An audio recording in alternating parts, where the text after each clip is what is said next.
टोम्बा सिटीबाट 50 minute ड्राइभमा आइपुगिने ठाउँ क्रिसपोक dam. यो चाहिँ क्याम्पिङको लागि एकदम फेमस छ। आज हामी क्याम्पिङको लागि हिजो आएको यहाँ, अनि त्यसपछि यो चाहिँ हाम्रो क्याम्पिङ स्पट। यहाँ आज त कति धेरै मान्छेहरू छन्, कोही निक्लिरहेछन्, कोही चाहिँ बसिरहेछन्। हामी चाहिँ खाजा खाएर अब हाम्रो यहाँ चियाको तयारी हुँदैछ। आम्मामा सर हेलो भनिदिनु न यहाँ मलाई हेरेर।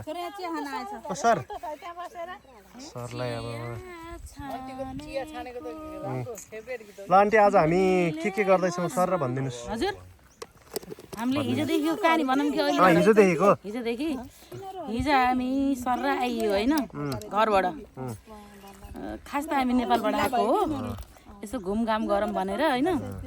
त्यसपछि हिजो हामी सरसामान सब लिएर आइयो होइन। 1 घन्टाको ड्राइभ गरेर आइयो। आइसकेपछि पहिला ज्वाइँ साहबले क्याम्पिङ लगाउनु भयो है। क्याम्पिङ लगाइसकेपछि चट्ट त्यसपछि हाम्रो चटपटे सुरु भयो। त्यसपछि हाम्रो अब ल्याम हामीले चाहिँ अब कुखुराको मासु खाने भन्छ, उहाँ उतातिर मासु भुट्ने भन्छौँ, यहाँ चाहिँ पोलेर खाँदा बडै आनन्द आउँदो रहेछ। बारबिक्यू भन्दो रहेछन्। अब यो गएर केही कुरा त मैले उहाँहरूलाई सिकाउनु पर्यो नि नेपालमा होइन र। अर्काको डाँडोमा भए पनि जानु पर्यो, बनेका खाने यस्तै हल्का हल्का कटेजहरू। त्यसपछि हाम्रो बेलुकाको अब ल्याम खाइयो, त्यसपछि अब कुखुराको रोस्टेड पनि खाइयो, जुसहरू खाइयो, हनी राखी होइन, हनी राखी खाइयो। एकदमै रमाइलो भयो। अब अहिले त हामी के गर्छौँ भने अब हामीले खास खाना पकाउँछौँ। अब होइन सब कुरा त गर्न दिउँ न के हो। त्यसपछि अब यो हाम्रो खास चिया हो। चियापछि अब हाम्रो हुन्छ अब हाम्रो भुजा भात मासु भनौँ न नेपालीमा। भात मासु खाने, अब घुम्ने, त्यसपछि अब घर जाने। एकदमै साह्रै रमाइलो भयो। एकदम 2 परिवार भएर आइयो। रमाइलो भयो नि त आज। एकदमै रमाइलो। यस्तो हो नि त। यहाँ चिया पाक्दैछ। अब चिया हेर्नु न कस्तो छ, फेरि स्पेसल दुधको चिया हो। यो घर बसे पनि यति राम्रो खाना पाइन्न के। आउन त यस्तै पर्दो रहेछ दिनदिनै त अलि सकिन्न। मुडो यत्रो मुडो यहाँ ल्याएर ढुट्टो पारियो घरबाट। छोरा यो मुडो हामीले कहाँबाट ल्याएको हो? कहाँबाट ल्याएको? यहाँ हेर न, हामी कहाँ आएको आज भनिदेऊ त। कहाँ आएको यहाँ भनिदेऊ न। आज त भयङ्कर डेन्जर भिडभाड छ यहाँ।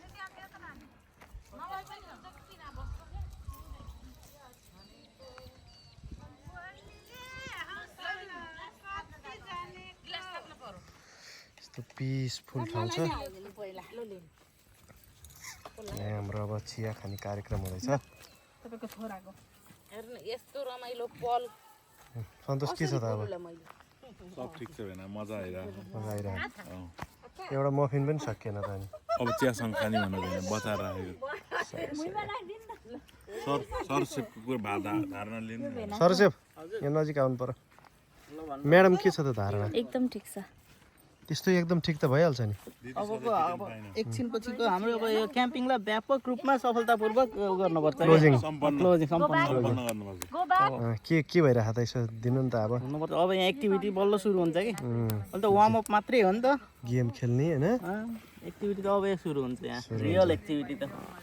निर्वाण कमेर सर मफिन म्यान, ओ मफिन म्यान, बेबी तिम्रो टेन्ट खोइ? बेबीको टेन्ट खोइ? क्यामेरामा खोइ देखाइदेऊ। तिम्रो टेन्ट खोइ? आफ्नो टेन्ट छोडेर अनि हामी अर्काको टेन्टमा गएर बस्नु भएको सर। यहाँ यो हाम्रो सर हो।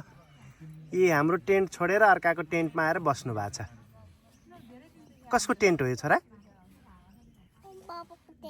बाबाको हो। बेबीको खोइ? हन्टाको टेन्ट हो। बेबीको खोइ? यहाँ ल्याइदिएछ अझ छैन भन्ने। यो कसको हो यो? अनि यहाँ बाबाको। ल भन्दै नि त तिमी। आज के भङ्ग भयो तिम्रो डाइटिङ मेरो डाइटिङ पुरै भङ्ग भयो बेना पुरै चिया खाएँ हिजो राति कोक खाएँ डाइट प्लान केही फलो छैन हुन्छ एक दिन खाएर डाइट गराउनु दिदीले हेर्ले नि भिडियो भने 10 केजी घटिसक्यो 10 केजी घटेर फेरि 2 किलो पुटन गरेर सर हजुरले कति म्याडम हेलो म्याडम कति लुज गर्नु हो दिदीले त भर्खर पी लाइसेन्स निकाल्नु भएको छ दिदीको पिआर इन्भिटेसन तिमी भन्नु न बेना ल उहाँ म्याडमको चाहिँ 190 यहाँ दिदी भन्नु त ल यो त्यो भिजाको लागि तपाईको सङ्घर्ष सुनाउनु न एउटा ए सङ्घर्ष त 7 वर्ष 8 वर्षदेखिको सङ्घर्ष कहाँबाट सकिन्छ उहाँ म्याडमले चाहिँ 8 वर्षपछि लाइसेन्स निकाल्नु भएको छ अब चेक गर्नु भयो सबैलाई पिआर भन्नुहुन्छ अनि ग्रिन पी भन्नुहुन्छ बेना फेरि त्योभन्दा ठुलो त मलाई ग्रिन पी नै हो नि ग्रिन पी निकालेर अहिले बेइज्जत गराए नि त यो आफै चलाउनुहुन्छ गाडी मेरो हजुर त मेरो प्यासेन्जर अब मैले 8 वर्ष बोकेँ अहिले प्यासेन्जर किङ मम्मी त यहाँ के पकाउन लागिसक्नु भयो मम्मीले यहाँ चामल पखाल्दै छ अब ओ यहाँ यस्तो हुन्छ त्यसलाई चाहिँ उसमा राख्यो भने सजिलो हुन्थ्यो क्या अग्लोमा त्यसलाई अग्लोमा राख्नु पाए सजिलो हुन्थ्यो पहिला मासु पकाउने कि भात पकाउने बसिन्छ भात बसालिहालौँ भनेको के 2 कुकर पकाउनु पर्छ नि त भात पाक्छ यहाँ हाम्रो घरबाट ल्याएकै ग्यास हो यहाँ ड्याडीले नेपालबाट ल्याएको हो नेपाली चुलो हो यो नेपाली चुलोमा पकाएर अस्ट्रेलियामा खाइयो दुध त मजाले डढेर उ पो भएछ त चिया त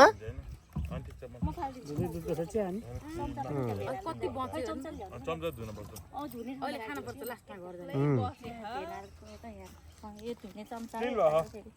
मजा मजा भित्र कस्तो मजा भन्ने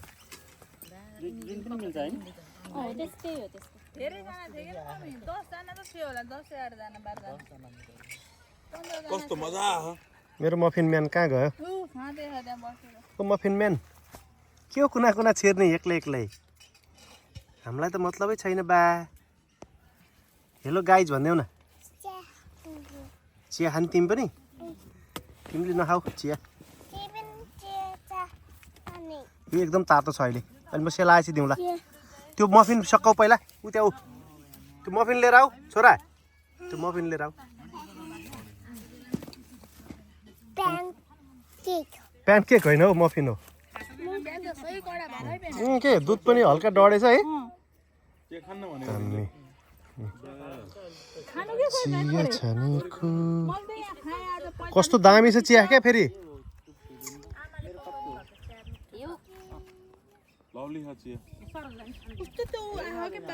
त्यो डढेको दुधको फ्लेभर आयो क्या दामी भयो यता हेरेर निर्वाण सर चाहिँ पछाडि ओए त्यहाँ हेर यहाँ हेर त आएको छ क्या त्यहाँ हेरेर अनि त्यति जान्छ साह्रो अटेरीमा है तिमी त त्यो पेपर निकालेर खाऊ न कङ्गारु कसरी उफ्रेको छ र बिहान कसरी कुदेको कङ्गारु यता आउन उफ्रिँदै बाबातिर कङ्गारु आयो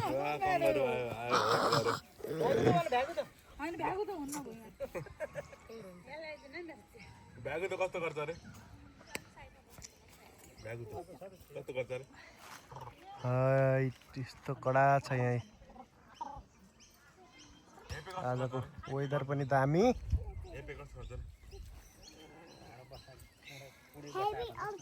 आउनु न आउनु मैले लखटिसकेँ बिहान आएको थियो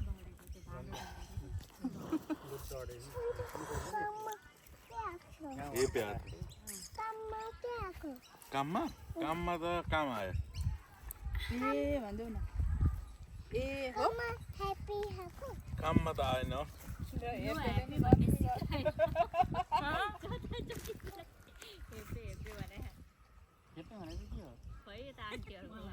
हाम्रोतिर एउटा छ गुन्डा केटी तँ डराउँछ नि हाम्रोमा हो थ्याङ्क यू सर मेरो यहाँ कचरा आउँदैन भन्देऊ न मैले लखटिसकेँ यति बेला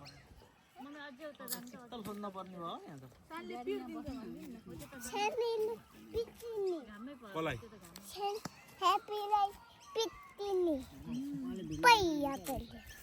हो र जाऊ तिमी पनि उहाँ गएर बस जाऊ उहाँ आऊ बाआमा सानी सन्तोषसँग गएर बस जाऊ कम यताबाट घुमेर आऊ आऊ मेरो छोरो यहाँ सानीसँग आउँछ छोरो सन्तोषसँग आउँछ ल कहाँ एउटा नि खानु भएन क्याम्प साइड गहन ल छोरा हेलो गाइज भनिदेऊ त्यहाँबाट हामी आज क्याम्पिङ आएको भनिदेऊ न